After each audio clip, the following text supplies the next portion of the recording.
প্রিয় দর্শক এবং আমাদের ছোট্ট বন্ধুদের অসংখ্য শুভেচ্ছা জানিয়ে শুরু করতে যাচ্ছি বাংলাদেশ টেলিভিশনের অন্যতম জনপ্রিয় আয়োজন টিফিনের আড্ডায়। বন্ধুরা, আজ আমরা এসেছি এক ঐতিহ্যবাহী স্কুল আমিরজান হাই স্কুলে। স্কুলের টিফিন মানে কি? হাসি, গল্প, আড্ডা, খেলাধুলা আর বন্ধুত্ব। আর আজকের এই আয়োজনে থাকছে তার সব কিছুই। তাহলে আর দেরি কেন, চলো শুরু করা যাক আজকের এই সুন্দর আয়োজন।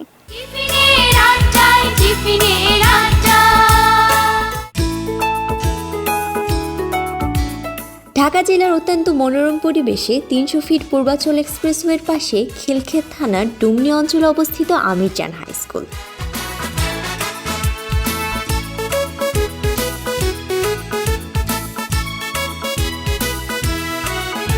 প্রতিষ্ঠালগ্ন থেকে অদ্যবধি ভালো ফলাফল, নিয়ম শৃঙ্খলা, উন্নত ও আনন্দময় পরিবেশে পাঠদানের জন্য সুপরিচিত সকলের কাছে।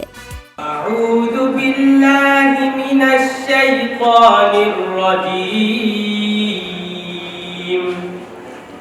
بسم الله الرحمن الرحيم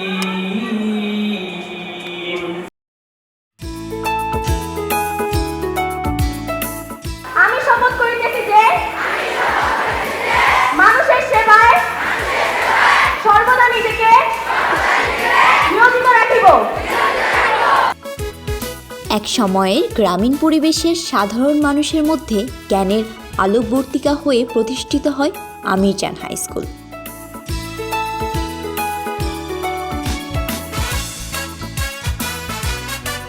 অনেকটা প্রচার বিমুখ এই প্রতিষ্ঠানটি জ্ঞানের আলোয় আলোকিত করে যাচ্ছে খিলক্ষেত থানার অন্তর্গত বিভিন্ন এলাকা এবং ঢাকার পার্শ্ববর্তী রূপগঞ্জ ও কালীগঞ্জ অঞ্চলের শিক্ষার্থীদের।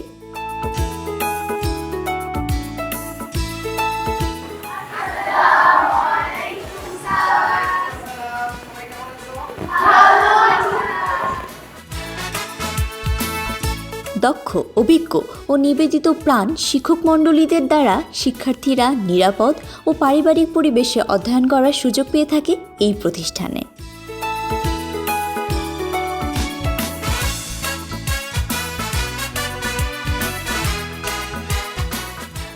বিচক্ষণ, অভিজ্ঞ, মেধা ও মননে অনন্য আমিরজান হাই স্কুলের প্রধান শিক্ষক তার নিষ্ঠায় ও কর্মদক্ষতায় দীর্ঘ 2 দশকেরও অধিক সময় যাবৎ প্রতিষ্ঠানকে উপহার দিচ্ছেন বিভিন্ন বোর্ড পরীক্ষায় শতভাগ পাশের সফলতা। প্রতিষ্ঠা লগ্ন থেকে আমিরজান হাই স্কুল শতভাগ পাশের সফলতা অর্জন করে চলছে। বর্তমানে আমাদের প্রায় অসংখ্য শিক্ষার্থী বিভিন্ন পাবলিক বিশ্ববিদ্যালয়, ইঞ্জিনিয়ারিং বিশ্ববিদ্যালয়, সরকারি মেডিকেল কলেজ সহ বিভিন্ন পাবলিক বিশ্ববিদ্যালয়গুলিতে পড়াশোনা করছে। শুধু পড়াশোনায় নয়, সহশিক্ষাক্রমিক কার্যক্রমে আমিরজান হাই স্কুলের শিক্ষার্থীরা ভালো ফলাফল করছে। আমি বিশ্বাস করি প্রত্যেকটা শিক্ষার্থীর মাঝেই সুপ্ত প্রতিভা আছে। এই প্রতিভার বিকাশ ঘটানোই আমিরজান হাই স্কুলের শিক্ষকদের দায়িত্ব। স্কুল পরিচালনার ক্ষেত্রে স্কুল ম্যানেজিং কমিটির সম্মানিত সদস্যবৃন্দ এবং এলাকাবাসীর অভিভাবকদের সহযোগিতা আমাদেরকে সবসময় অনুপ্রাণিত করে। তাদের প্রতি আমি আমার পক্ষ থেকে শুভেচ্ছা এবং আন্তরিক ধন্যবাদ জানাই। প্রতি বছর এই প্রতিষ্ঠানে শিক্ষার্থীরা সরকারি মেডিকেল কলেজ, ইঞ্জিনিয়ারিং বিশ্ববিদ্যালয়, পাবলিক বিশ্ববিদ্যালয় সহ দেশ ও দেশের বাহিরে আন্তর্জাতিক মানের বিভিন্ন বিশ্ববিদ্যালয়ে অধ্যয়ন করছে, যা আমিরজান হাই স্কুলকে পরিচয় করিয়ে দিচ্ছে আন্তর্জাতিক অঙ্গনে। প্রতিষ্ঠানটির গুণগত মান ও সাফল্যের ধারাবাহিকতা অব্যাহত থাকুক, এই প্রত্যাশা আমাদের সকলের।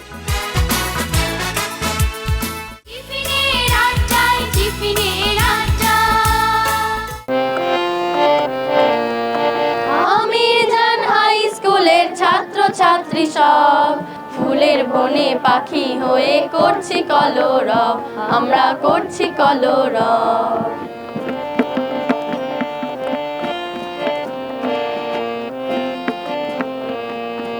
লেখা পড়াই নয় কো শুধু করছি খেলাধুলা, জ্ঞানের আলোয় হচ্ছি বড় নয় কো অবহেলা।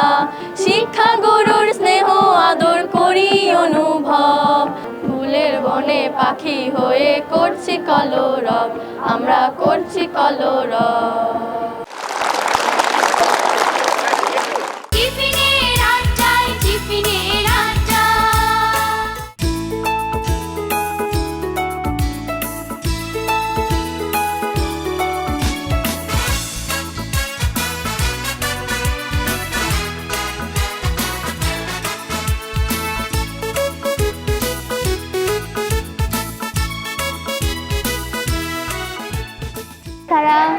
তুলির এক জাদুকরে ব্যস্ত সকলে, তাদের সাদা কাগজকে তাদের মনের রঙে একেবারে রাঙিয়ে তুলছে। চলো বন্ধুরা আমরা দেখে আসি অন্যদিকে আমাদের আরও বন্ধুরা কি করছে।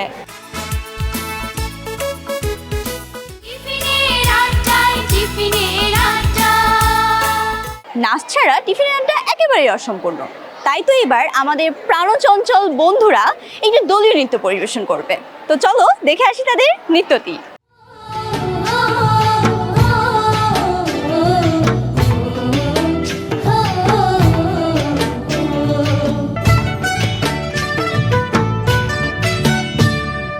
বিহুরে লগন মধুরে লগন আকাশে বাতাসে লাগিল রে, চম্পা ফুটিছে চামেল ফুটিছে, তার সুবাসে ময়নায় আমার ভাসিল রে, তার সুবাসে ময়নায় আমার ভাসিল রে।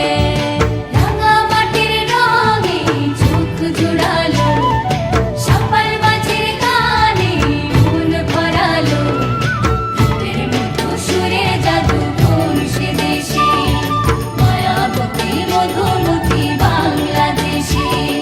রাঙা মাটির রঙে চোখ জুড়ালো, সবার মাঝের গানে মন ভরালো, রূপের মতো সুরে জাদু কোন সে দেশে, মায়াবতী মধুমতি বাংলাদেশে।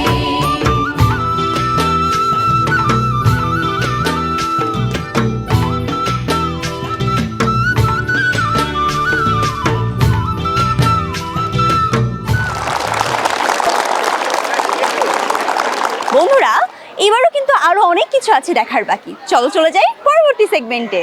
টিফিনের আড্ডায় টিফিনের আড্ডা। ফুল নিবেন ফুল, কেউ নিবেন ফুল, তাজা তাজা ফুল, গোলাপ গাঁদা হরেক রকমের ফুল। আফা আফা একটা ফুল নেন না আফা, সকাল থেকে একটা ফুলও বেচতে পারি না, আপনার জন্য কম দামে রাখবো, একটা ফুল নেন না আফা। ফুল নিবেন ফুল, সাহেব সাহেব একটা ফুল নেন না সাহেব, আপনার জন্য কম দামে রাখবো, ম্যাডামের জন্য একটা ফুল নেন না সাহেব। আফা আফা একটা ফুল নেন না আফা, একটা ফুল নেন না আফা আপনার। মায়েরা এদিকে আসো, তোমরা ফুল বিক্রি করো, তোমরা লেখাপড়া করো না, তোমরা কি স্কুলে যাও? না, তোমরা কোথায় থাকো? তোমাদের বাবা মা আছে? আমরা কারণ বাজার বস্তিতে থাকি। আমার মা বাবা নেই, ছোট বোন আছে। আমার বাবা নেই, মা অসুস্থ। তোমরা স্কুলে পড়তে চাও? হ্যাঁ, ইচ্ছা করে কান্দ ব্যাগলা স্কুলে যেতে।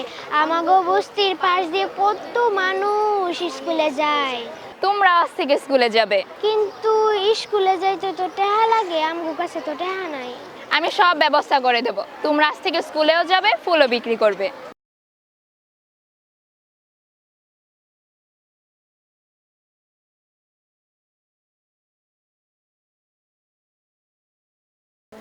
সাহেব সাহেব, ও সাহেব আমার খড়ি একটু মাথায় তুলে দিবেন।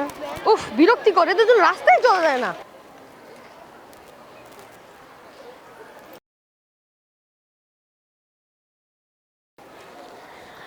মা ওঠো ওঠো, তুমি ভয় পাচ্ছ কেন? তোমার কি হয়েছে?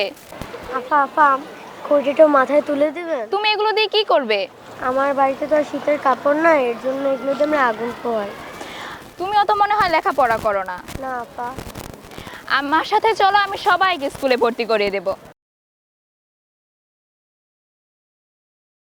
ওরা আমাদের সমাজের মানুষ, ওদের মতো বহু ছিন্নমূল শিশু রয়েছে আমাদের সমাজে, ওদের অধিকার রয়েছে 8-10টা শিশুর মতো সমাজে বাঁচার। ওদের এই বয়সটা খেলার, শেখার এবং আনন্দ করার। আসুন আমরা সবাই ওদের পাশে দাঁড়াই। ওরাও সমাজের অংশ, ওদেরও 8-10টা বাচ্চার মতন বেঁচে থাকার সুযোগ রয়েছে, বেঁচে থাকার অধিকার রয়েছে। ওদের এই বয়সটা হচ্ছে এখন শেখার, আনন্দ করার, খেলার, জীবনকে সামনে এগিয়ে নিয়ে যাওয়ার। চলুন আমরা তাদের পাশে দাঁড়াই, আমরা এগিয়ে আসি, তাদেরকে নিয়ে একটি উজ্জ্বল ভবিষ্যৎ গড়ে তুলি, তাদের জন্য আমরা একটি সুন্দর বাংলাদেশ গড়ে তুলি।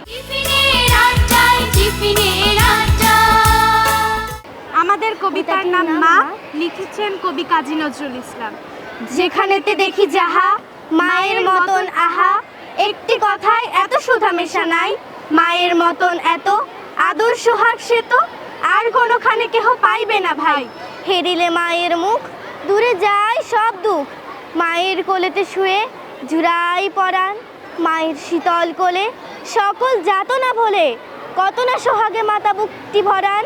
যখন জনম নিনু কত অসহায় ছিল, কাদা ছাড়া নাহি জানিতাম কোনো কিছু। উঠা বসা দূরে থাক, মুখে নাহি ছিল বাপ, চাহনি ফিরিত শুধু মার পিছু পিছু। পাঠশালা হতে যাবে, ঘরে ফিরি যাব সবে, কত না আদরে কোলে তুলি নেবে মাতা, খাবার ধরিয়া মুখে শুধাবেন কত সুখে, কত আজ লেখা হলো পড়া কত পাতা। পড়ালেখা ভালো হলে দেখেছো সে কত ছলে, ঘরে ঘরে মা আমার কত নাম করে, বলে মোর খোকামণি হীরা মানিকের খনি, এমনটি নাই কারো শুনে বুক ভরে।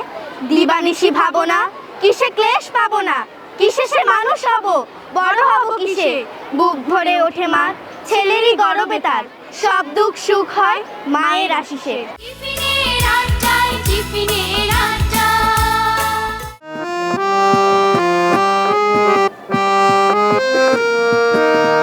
সূর্যোদয়ে তুমি, সূর্যাস্তেও তুমি, ও আমার বাংলাদেশ প্রিয় জন্মভূমি, ও আমার বাংলাদেশ প্রিয় জন্মভূমি।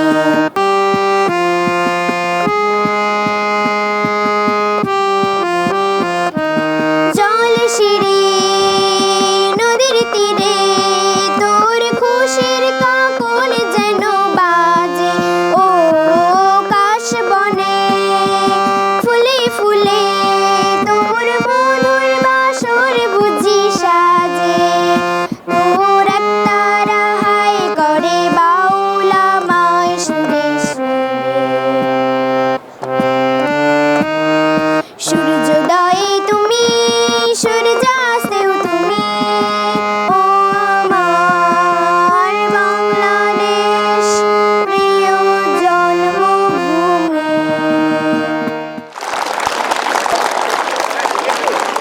টিফিনের আড্ডায়, টিফিনের আড্ডা।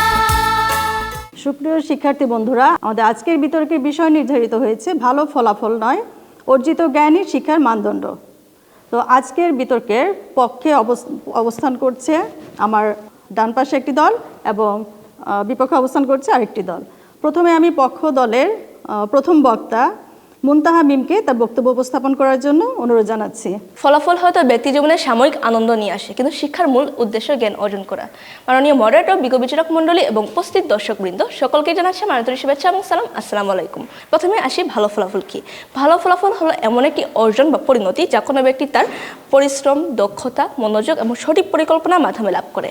আর অর্জিত জ্ঞান হলো সেই জ্ঞান যা মানুষ শিক্ষা, অভিজ্ঞতা, অধ্যবসায়, অনুশীলন এবং বাস্তব জীবনে পর্যবেক্ষণের মাধ্যমে ধীরে ধীরে শিক্ষা লাভ করে।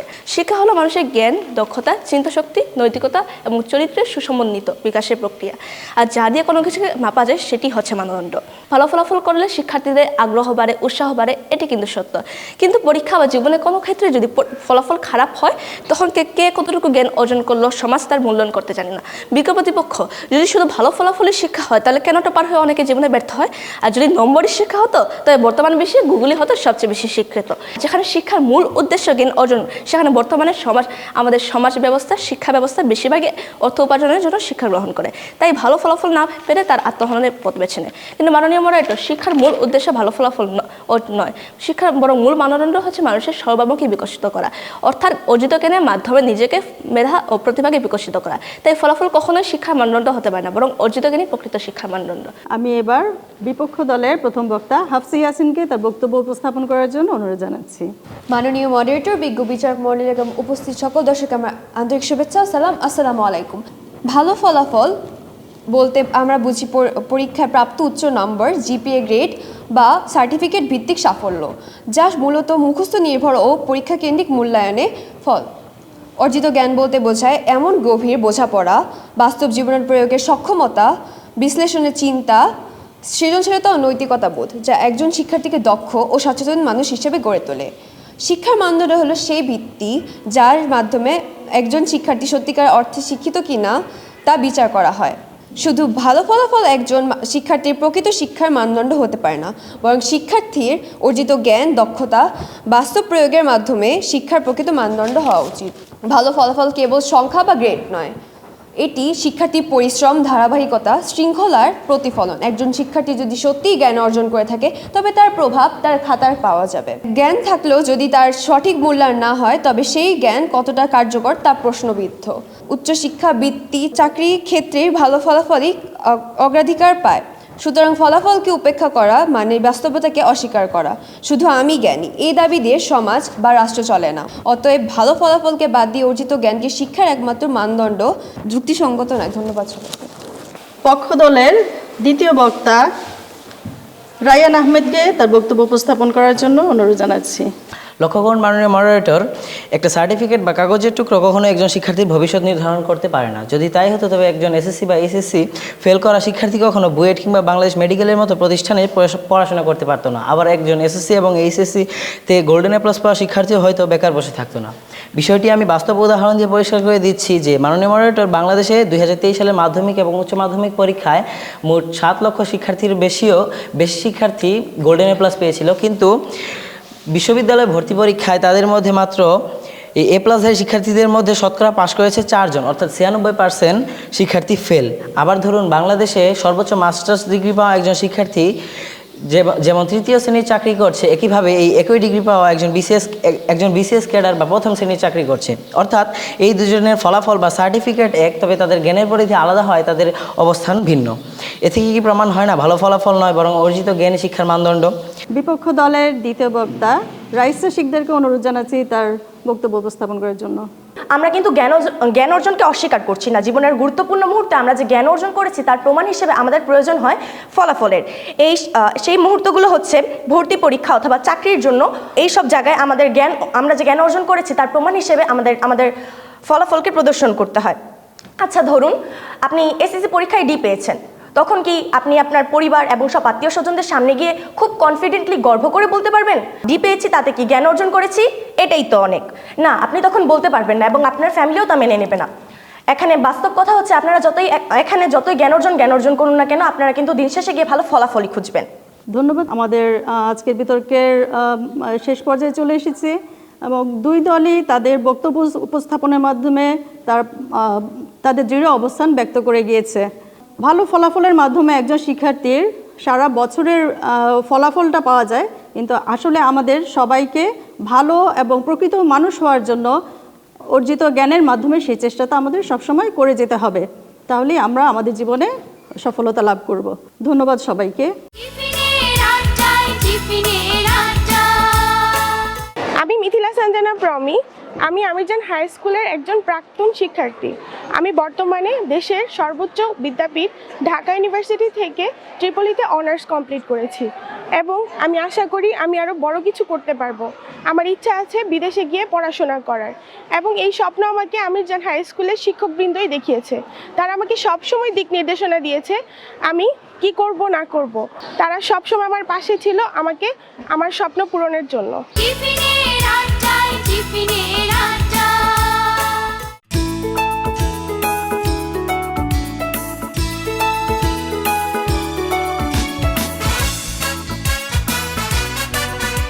এখানে কিন্তু নতুন পুরনো সহ অনেক কিছু দেখছি, মনে হচ্ছে আমি কোনো এক জাদুঘরে চলে এসেছি। তোমরা বলতে পারবে এগুলো কি? এগুলো হচ্ছে কলম। এটা কি তোমার কোনো শখ? হ্যাঁ, আমার এটা শখ। বন্ধুরা, তাদের কিন্তু শুধুমাত্র নাচ গান কবিতা আবৃত্তি এগুলোতে প্রতিভা নাই, তাদের কিন্তু আরও একটি প্রতিভা রয়েছে, সেটি হচ্ছে শখ, হবি। তোমার এই শখটার পিছনের কারণটা কি? আমার দাদা পুরনো বছরের মানুষ, তো উনি আগে ফাউন্টেন পেন এবং পাখির পালক দিয়ে লিখতো। সেই কথাটা আমার বাবা বলল, তারপর আমি ভাবলাম যদি আমি কলমটা জমাই তাহলে আমার ভবিষ্যতে গিয়ে কোনো একটা কাজে তো অবশ্যই লাগবে কলম। এখানে আমরা অবশ্য কলমের সাথে কিছু পুরনো কয়েন দেখছি। এই পুরনো কয়েনের ব্যাপারটা কি কেউ আমাকে বুঝিয়ে বলতে পারবে? এই কয়েনগুলোতে মূলত অনেকগুলো কয়েন আছে আমাদের বাংলাদেশের আগের 1 পয়সা, 5 পয়সা, 10 পয়সা, 25, 50 এগুলো আছে। তারপর আগেরও অনেক কয়েন আছে বিভিন্ন দেশের, প্লাস এলিজাবেথের শাসনকালের কিছু কয়েন আছে। এগুলো মানে অনেকটা হবি। এছাড়া আমার কাছে কোরিয়া আর বিভিন্ন দেশের অনেক আগের কয়েন, নতুন কয়েনও আছে। এগুলো আমি আমার শখের জন্য একসাথে করে রেখেছি কালেক্ট করে। বন্ধুরা এখানে পেন কলম নানান কিছু দেখলাম, কিন্তু এই সাইডে একটু আশ্চর্যপূর্ণ জিনিস দেখতে পাচ্ছি, সেটি হচ্ছে একটি অসম্পূর্ণ ড্রোন। এই ড্রোনটা কি কার আমাকে একটু বলতে পারবে যে জিনিসটা কেন অসম্পূর্ণ হয়ে আছে? জি, এই ড্রোনটা আর কি এটা আমাদের সায়েন্স ডিভিশনের আর কি প্রজেক্ট। এটা আমাদের প্রথমে আর কি এটা আমরা শিক্ষণীয় বিষয় হিসেবে আমরা এটাকে তৈরি করেছি, যাতে আমরা আর কি বিভিন্ন বিষয় সম্পর্কে আর কি একটু জ্ঞান ধারণ লাভ করতে পারি যে এই ড্রোনটা আর কি কীভাবে আরও উন্নত করা যায়। আমাদের মেইন ফোকাস ছিল এগ্রিকালচারাল পয়েন্ট। পরে আমাদের যে আরেকজন যে লিড ডিজাইনার আছে সে আর কি পরে আর কি নিজ উদ্যোগে এই প্রজেক্টগুলো আবার তৈরি করেছে। বা তাদেরকে কিন্তু দেখলে বোঝা যায় যে আমাদের ভবিষ্যৎ কতটা উজ্জ্বল। বিজ্ঞান এবং প্রযুক্তিতে আমাদের বাংলাদেশ কিন্তু এগিয়ে চলেছে, এবং তারই একটি আমরা উদাহরণস্বরূপ কিন্তু তাদেরকে দেখতে পারি, এবং তাদের এই শখকে আমরা দেখতে পারি। তাদের এই শখগুলোর মাধ্যমেই কিন্তু বাংলাদেশ বিজ্ঞান প্রযুক্তি সব কিছুতেই কিন্তু এগিয়ে যাচ্ছে। বন্ধুরা এই সাইড থেকে আমরা যদি ঠিক এই সাইডে আসি, একটু আশ্চর্যপূর্ণ কিছু জিনিস আমরা দেখতে পাচ্ছি, মনে হচ্ছে সেটি হাতের তৈরি। আমাকে কেউ কেউ বলতে পারবে এটা আসলে কি? এটা কি কোনো হস্তশিল্প? হ্যাঁ, এটা হস্তশিল্প। আমি নিজের হাতে বানাইছি। আমার দাদা এইসব বানিয়ে বিক্রি করতো, পরে আমার অনেক ইচ্ছা হয়েছে আমি এগুলো বানিয়ে ঘরে সাজিয়ে রাখবো। পরে আমি ঘোড়াটা আমার দাদার হেল্পের সাথে বানাইছি, আর এই ঘরটা হচ্ছে আমি নিজে বানাইছি। তাদেরকে কিন্তু দেখলে বোঝা যায় তাদের হাতের কাজ কতটা সূক্ষ্ম। আমরা শুধু এখানেই সীমাবদ্ধ থাকবো না, এখন আমরা অন্যদিকে যাই যে আমাদের বন্ধুরা আর কি কি করছে। চলো আসি।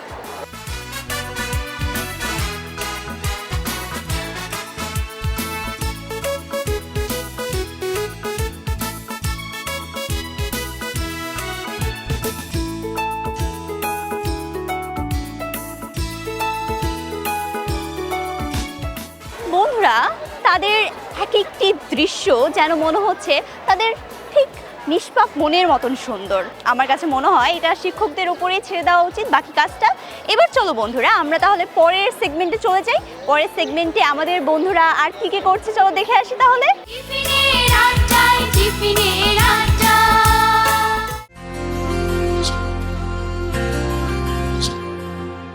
পাহাড়ি সাজে মেঘের মাদল বাজে, ঝর্ণা নদী ছলাৎ ছলাৎ ছল। তোকেই এমন দিনে পড়ছে ভীষণ মনে, আয়না এখন ভিজবো দুজন চল। ওরে আয়না এখন ভিজবো দুজন চল, ঝর্ণা নদী ছলাৎ ছলাৎ ছল।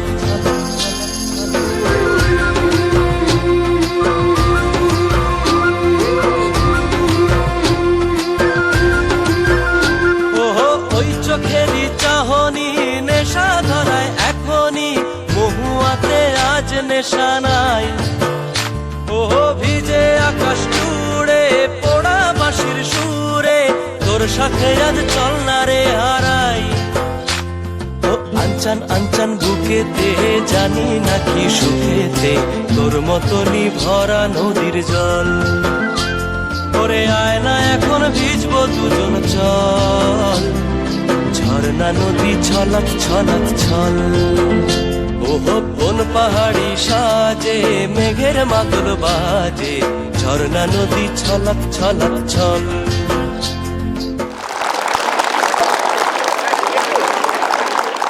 বন্ধুরা আজকে টিফিনের আড্ডায় আমরা সারাদিন ব্যাপী দিলাম অনেক আড্ডা, করলাম অনেক মজা। আবারও দেখা হবে নতুন কোনো আড্ডায়, নতুনভাবে নতুন জায়গায়। ততদিন পর্যন্ত সুস্থ থাকো, ভালো থাকো, হাসি খুশি থাকো। আল্লাহ হাফেজ। মন চায় প্রাণ খুলে কথা